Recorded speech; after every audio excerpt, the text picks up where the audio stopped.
Hello everybody, Dr. Rick here, dropping in on you. Look,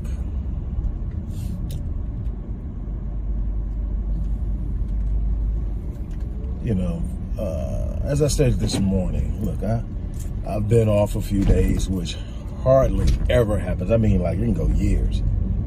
And if it's not a planned vacation, normally with the family,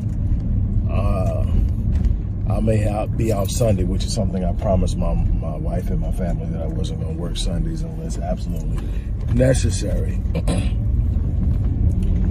And other than that, I'm doing what I have to do to get where I want to be and where I want my family to be. And it calls for sacrifice. It calls for commitment, and that's a part of it. I told you this morning, you got to push, you got to have self-discipline, you got to be the first one in, the last one to leave as much as possible, because the time you spend honing your craft, working your vision and working your plan is going to be reflected in your results. And if you want things that most people don't have, you got to be willing to do things that most people aren't willing to do. A lot of people talk about what they want. A lot of people talk about their desires, their dreams, their aspirations, but fail to realize that along with those dreams comes a mindset. Along with those dreams comes a certain work ethic. Along with those dreams comes demands. I've said this more than one time before, that life will give you what you demand of it. It will. And people say, no, because I've said I wanted this and I've said I wanted that. Saying you want something isn't really placing a demand, first of all. It's simply stating a fact that there's something you want. What I really find out is a lot of people don't want things as bad as they say they want them. That's the first question you have to ask yourself. When you say you want something, the next question is, how bad do you want it? That's one of the things that I ask myself before I commit to anything. How committed are you? How bad do you want to do it? How bad is it? How bad do you want it? How important is it to you? Why? Because something of significance comes with challenge. If you're going to meet a point in the challenge where it causes you to fold, then it's not important enough. Period. It's got to be so important that you can't possibly fathom any level of discomfort or pain that will make you quit. Because I guarantee you, it's coming. It's a part of the process. Most people balk at the pain. Other people calculate the pain and decide they're not even going to try. But you've got to say to yourself, how bad do I want it? Then you got to go out there and you've got to put in the work. You've got to have a reflection of your desires and how big it is reflected in your behavior, reflected in your speech, reflected in your thinking, and then ultimately reflected in your behavior. The problem is, it's easy to say what you want. Life will pay what price you demands of it, but here's the thing. Life is going to make counter demands. How many of you watching this know what I mean? Prime example. Guy comes to me, says, look, man, I work my butt off to provide for my family, and my marriage simply isn't what it used to be. I want that good passion and love back with my wife, and it's not there. And I don't know what to do. I'm willing to do anything. These are the words out of his mouth. So after sitting down and talking to him, what I discovered and what I conveyed to him was, you have calculated and interpreted your ability to be a sole provider in your home as a right to do what you want to with your time.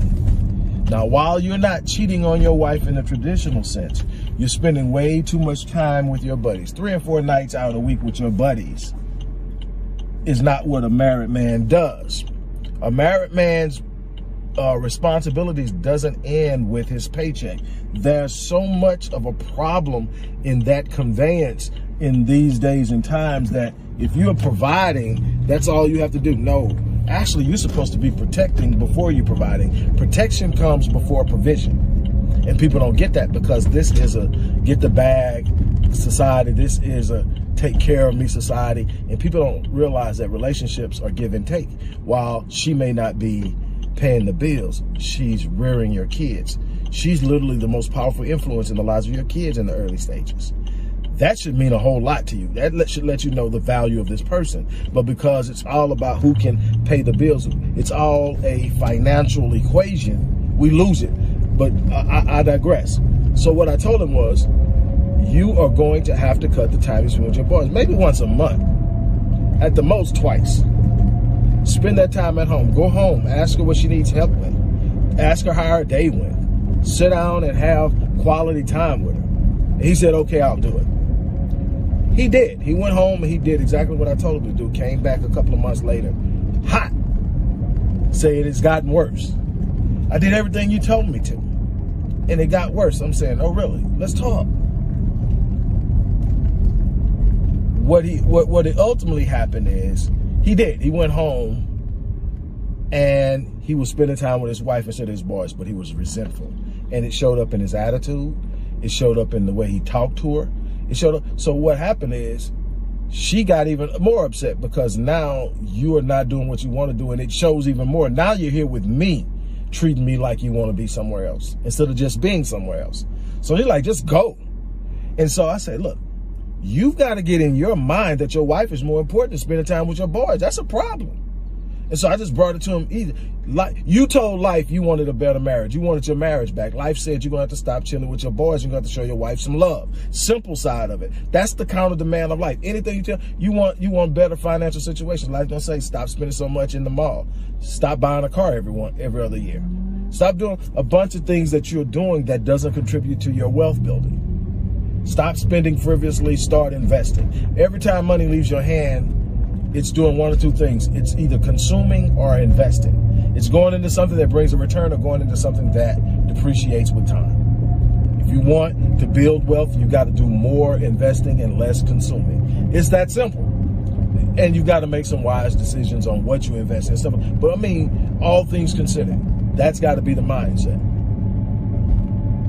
Things that don't appreciate count against your net worth. Okay, that's the thing. So you can make the demands on life, but the question is, are you willing to meet the counter demands? Most people aren't. Most people aren't willing to make the sacrifices. Most people aren't willing to take the long route. Most people want the quick turn, the quick route, the shortcut. There's no shortcut to greatness. There's no shortcut to exceptional living. There's no shortcut to excellence. It's a grind. It's a push. It's a purposeful movement towards something that matters to you. It's a uncompromising commitment to get to a place in your life that you've defined. And it's going to be up to you to do it. Are there going to be people who get in your way? Are there going to be people who serve as antagonists? Absolutely. There are always antagonists. There are always people, call them haters, call them whatever you want to call them, but they're always there, and they're always going to be there. That can't be what stops you. Ultimately, what's going to stop you is how much power you give your obstacles. What you focus on is what you feel. What you allow to be important becomes important. What you give your emphasis and focus to is going to be the biggest thing. If you're focusing on the problem will become bigger and bigger until it's absolutely huge and overwhelming. If you focus on the solution, you automatically shrink the problem. If you focus on overcoming and getting through the obstacles, you reduce the pain. You have to make your pain have purpose. I tell people all the time, the moment you discover your purpose, it will explain your pain. It will not eliminate it. It will not negate it, but it will give it meaning. And with that meaning, you will have a reason and an understanding of why. And through that, you push because the why is big. Stop. Stop letting things stop you. You're going to have to be committed. You're going to have to follow through. You're going to have to finish.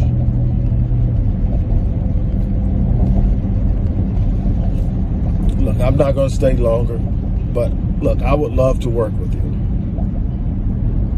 I would love to work with you. So I am going to make an offer today only. My rapid change breakthrough session, which is one session, is normally $350. What I'm going to do is I'm going to extend sessions by 2. So if you purchase a rapid change breakthrough session, I'm going to give you 2 free sessions. And that's today only. So you only have to midnight tonight to act on it. But I want to work with you. And as many people as can get in before midnight, I'm going to make it happen for you.